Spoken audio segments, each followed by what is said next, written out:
Hello friends, welcome to the success classes tutorial 2.0।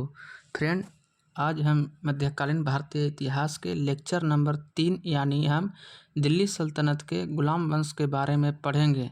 Friends, यह session बहुत महत्वपूर्ण है जो फ्रेंड्स सभी प्रतियोगी परीक्षाओं की तैयारी कर रहे हैं, उन लोगों के लिए बहुत महत्वपूर्ण सेशन है। आज हम इस वीडियो में गुलाम वंश के बारे में पढ़ेंगे। तो चलिए फ्रेंड्स, बिना देरी किए हुए वीडियो को शुरू करते हैं। तो चलिए फ्रेंड्स, वीडियो को शुरुआत करते हैं। और फ्रेंड्स, मेरे चैनल को सब्सक्राइब ज़रूर करें और वीडियो को लाइक करें और अपने मित्रों के साथ वीडियो को अधिक से अधिक शेयर करें। तो चलिए फ्रेंड्स, इस सेशन को हम स्टार्ट करते हैं। दिल्ली सल्तनत। दिल्ली सल्तनत गुलाम वंश 1206 से लेकर 1290। मोहम्मद गौरी की मृत्यु के बाद उसके गुलाम सरदार कुतुबुद्दीन ऐबक ने 1206 ईस्वी में गुलाम वंश की स्थापना किया था।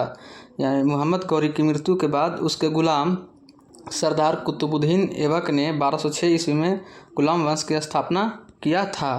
कुतुबुद्दीन ऐबक दिल्ली का गवर्नर था। कुतुबुद्दीन ऐबक दिल्ली का गवर्नर था। कुतुबुद्दीन ऐबक की शादी एल्दाउज की बेटी से हुई थी।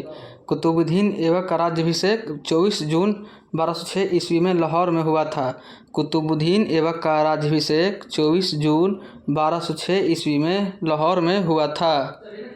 कुतुबुद्दीन ऐबक 1206 से 1210 ईस्वी तक लाहौर में शासन किया। कुतुबुद्दीन ऐबक ने अपनी राजधानी लाहौर को बनाया। कुतुबुद्दीन ऐबक ने अपनी राजधानी लाहौर को बनाया था। कुतुबुद्दीन ऐबक को सुल्तान के रूप में 1208 ईस्वी में मान्यता मिली। कुतुबुद्दीन ऐबक को सुल्तान के रूप में 1208 ईस्वी में मान्यता मिली। कुतुबुद्दीन ऐबक को हातिम द्वितीय की संज्ञा दी जाती है। कुतुबुद्दीन ऐबक को हातिम द्वितीय की संज्ञा दानशीलता एवं उदारता के कारण दी गई है।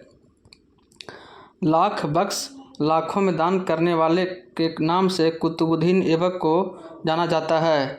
लाख बख्श, लाखों में दान करने वाले के नाम से कुतुबुद्दीन ऐबक को जाना जाता है।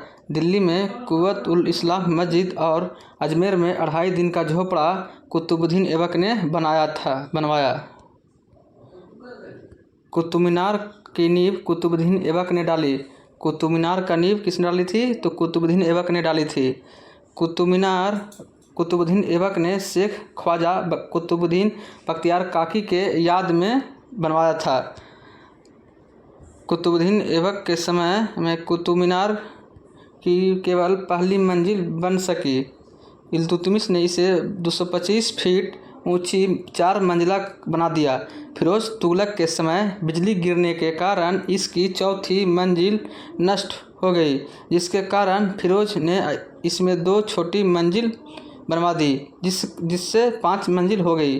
अब कुतुब मीनार की ऊंचाई 234 फीट हो गई है। अब कुतुब मीनार की ऊंचाई कितनी फीट है? तो 234 फीट। कुतुबुद्दीन ऐबक का अर्थ चंद्रमुखी होता है। कुतुबुद्दीन ऐबक का अर्थ चंद्रमुखी होता है। कुतुबुद्दीन ऐबक का सहायक सेनापति बख्तियार खिलजी था। कुतुबुद्दीन ऐबक का सहायक सेनापति कौन था? बख्तियार खिलजी। नालंदा विश्वविद्यालय को बख्तियार खिलजी ने ही नष्ट किया था। नालंदा विश्वविद्यालय को बख्तियार खिलजी ने ही नष्ट किया था। 1210 ईस्वी में कुतुबुद्दीन ऐबक की मृत्यु लाहौर में चौगान यानी पोलो खेलते समय घोड़े से गिरकर ऐबक की मृत्यु हो गई। कुतुबुद्दीन ऐबक को लाहौर में दफनाया गया था। सल्तनत काल की राजकीय भाषा फारसी थी। सल्तनत काल की राजकीय भाषा क्या थी? तो फारसी थी। कुतुबुद्दीन ऐबक का पुत्र आराम शाह था। कुतुबुद्दीन ऐबक का पुत्र कौन था? आराम शाह। ऐबक का उत्तराधिकारी आराम शाह हुआ। ऐबक का उत्तराधिकारी कौन हुआ? आराम शाह, जिसने 8 महीने तक शासन किया था। आराम शाह ने दिल्ली सल्तनत पर कितने साल शासन किया था? तो 8 महीने ही शासन कर पाया था। आराम शाह की हत्या करके इल्तुतमिश ने 1211 ईस्वी में दिल्ली के गद्दी पर बैठा। इल्तुतमिश दिल्ली सल्तनत का वास्तविक संस्थापक था। इल्तुतमिश दिल्ली सल्तनत का वास्तविक संस्थापक था। इल्तुतमिश तुर्किस्तान का इलवरी तुर्क था, जो ऐबक का गुलाम एवं दामाद था। ऐबक का गुलाम एवं दामाद कौन था? तो इल्तुतमिश। ऐबक की मृत्यु के समय इल्तुतमिश बदायूं का गवर्नर था। इल्तुतमिश लाहौर से राजधानी दिल्ली को बनाया। लाहौर से राजधानी दिल्ली को किसने बनाया था? तो इल्तुतमिश ने बनाया था। इल्तुतमिश पहला शासक था जिसने 1229 ईस्वी में बगदाद के खलीफा से सुल्तान पद को वैधानिक स्वीकृति प्राप्त की।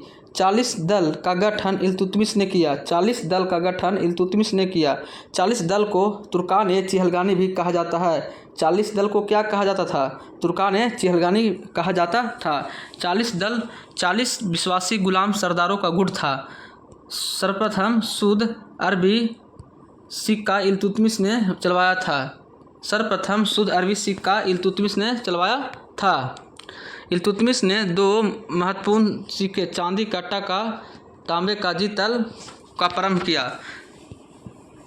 मुइज़ुद्दीन चिश्ती के दरगाह का निर्माण इल्तुतमिश ने करवाया। इल्तुतमिश ने एकता प्रथा चलाई थी। एकता प्रथा किसने चलाई थी? तो इल्तुतमिश ने। भारत में पहला मकबरा निर्मित करने का श्रेय इल्तुतमिश को जाता है। भारत में पहला मकबरा निर्मित कराने का श्रेय इल्तुतमिश को जाता है। मध्य एशिया के मंगोलों के नेता चंगेज खां था। चंगेज खां ने भारत पर आक्रमण 1221 ईस्वी में इल्तुतमिश के समय आक्रमण किया। मंगोलों के प्रथम आक्रमण से भारत को इल्तुतमिश ने बचाया था। मंगोलों के प्रथम आक्रमण से भारत को किसने बचाया था? तो इल्तुतमिश ने बचाया था। इल्तुतमिश की मृत्यु अप्रैल 1236 ईस्वी में हो गई थी। इल्तुतमिश की मृत्यु कब हुई थी? तो 1236 में हुआ था, अप्रैल महीना में। इल्तुतमिश के बाद उसका पुत्र रुकनुद्दीन फिरोज गद्दी पर बैठा। इल्तुतमिश के बाद उसका पुत्र रुकनुद्दीन फिरोज गद्दी पर बैठा। यह एक अयोग्य शासक था। इल्तुतमिश ने सुल्तान के पद को वंशानुगत बनाया था। सुल्तान के पद को वंशानुगत किसने बनाया था? तो इल्तुतमिश ने बनाया था। तुर्की अमीरों ने रुकनुद्दीन फिरोज को हटाकर रजिया का सिंहासन पर आसीन किया। इस प्रकार रजिया बेगम प्रथम मुस्लिम महिला थी जिसने शासन की बागडोर संभाली। गैर तुर्कों का सामंत बनाने के रजिया के प्रयासों से तुर्की अमीर विरुद्ध हो गए और बंदी बनाकर दिल्ली की गद्दी पर बहराम शाह को बैठाया। रजिया की शादी अल्तुनिया के साथ हुई। रजिया की शादी किसके साथ हुई थी? तो अल्तुनिया के साथ हुई थी। इससे शादी करने के बाद रजिया ने पुनः गद्दी प्राप्त करने का प्रयास किया लेकिन असफल रही। रजिया की हत्या 13 अक्टूबर 1240 ईस्वी को डाकुओं के द्वारा कैथल के पास कर दिया गई। दिल्ली सल्तनत की प्रथम तुर्क महिला शासिका रजिया सुल्तान थी। बहराम शाह को बंदी बनाकर उसकी हत्या दिल्ली के तुर्क सरदारों ने 12 मई 1242 ईस्वी में कर दिया। उसके बाद दिल्ली का सुल्तान अलाउद्दीन मसूद शाह बना। बलबन के षड्यंत्र के द्वारा 1246 ईस्वी में अलाउद्दीन मसूद शाह का सुल्तान के पद से हटाकर नासरुद्दीन महमूद को सुल्तान बना दिया।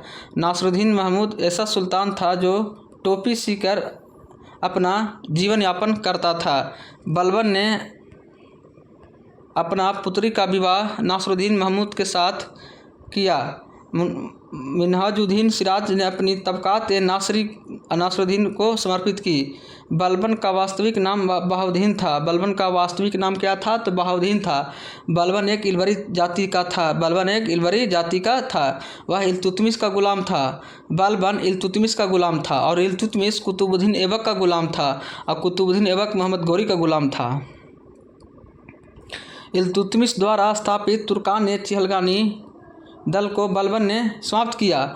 बलबन 1266 ईस्वी में गियासुद्दीन बलबन के नाम से गद्दी पर बैठा। बलबन ने केंद्रीय सैन्य विभाग की स्थापना की जिसे दीवान अर्ज कहते हैं। दीवान अर्ज एक सैन्य विभाग था जिसकी स्थापना बलबन ने किया।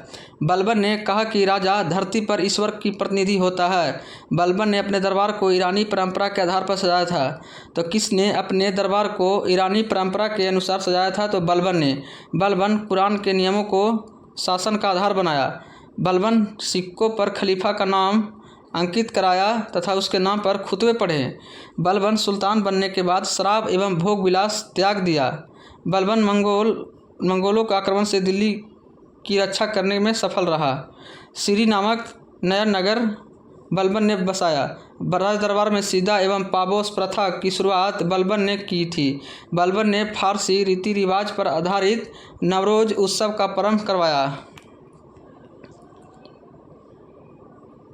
अपने विरोधियों के प्रति बलबन ने कठोर रक्त एवं लौह की नीति अपनाई।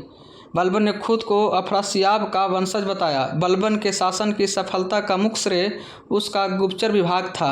नासरुद्दीन महमूद ने बलबन को उलुग खां की उपाधि प्रदान किया था। नासरुद्दीन महमूद ने किसे उलुग खां की उपाधि प्रदान की? तो बलबन को प्रदान किया था। बलबन के दरबार में फारसी के प्रसिद्ध कवि अमीर खुसरो और अमीर हसन रहते थे। गुलाम वंश का अंतिम शासक कौन था? कैमुर्स था। गुलाम वंश का अंतिम शासक कैमुर्स था।